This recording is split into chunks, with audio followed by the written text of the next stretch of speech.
And what is up, everybody? Uh, just finished watching the post that the fight that wound up bankrupting Elite XC is about to happen again. That's right, Kimbo versus Ken Shamrock. Well, I don't remember if I mentioned that on my MMA fights that were supposed to happen that never did.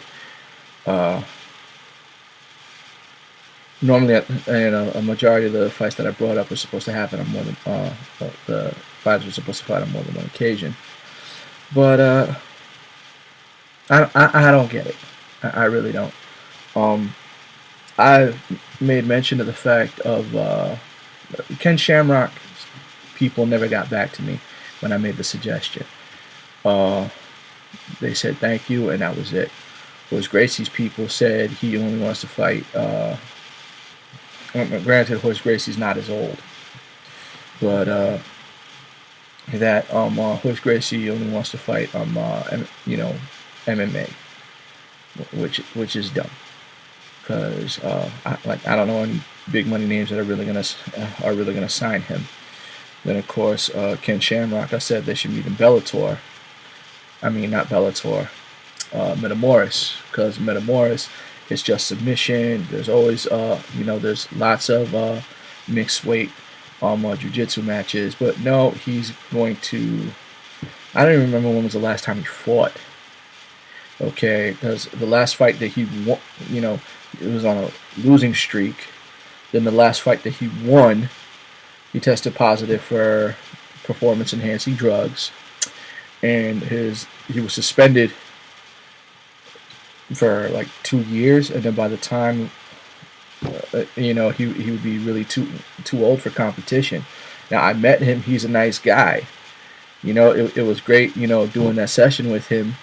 He taught me a lot, and I was able to have a lot of conversations with him, which is more than most. An opportunity like that to meet somebody like that.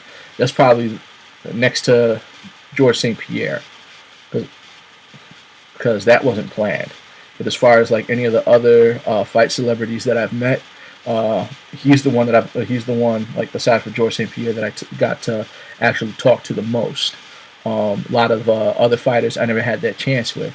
So he's a great guy, but he's got no business trying to fight again. I mean Kimbo. I mean he washed out of UFC. Because he was picking up the ground game, like after his fight with Houston Alexander, that catchweight fight with Houston Alexander. That was a great fight. When he lost to Meathead, I was very, very disappointed. But then for UFC to just let him go after that, they pulled the plug on him too soon.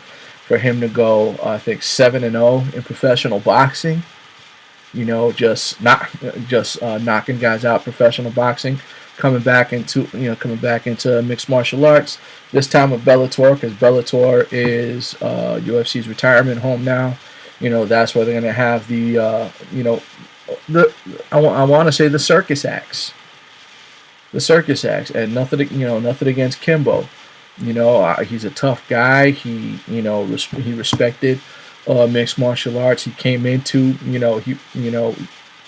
he put himself to the hazard, man. Like Dana White's like, oh yeah, he'll never get into UFC unless he gets into Ultimate Fighter. Comes into Ultimate Fighter, and trained his butt off. He didn't win Ultimate Fighter, but he was learning. He was constantly picking up, and he didn't have an attitude about him. He was humble.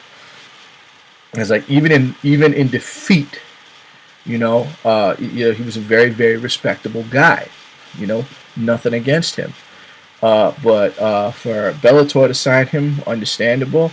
I hope that his game has improved some, and then to put him up against Ken Shamrock, because that was supposed to happen a long time ago, and Shamrock is even older and more hurt than he was back then. Come on.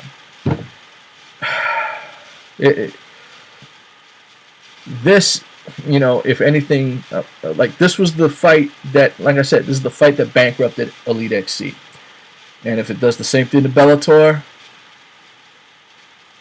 I don't know what else to tell you. I'm done talking. Have a good day.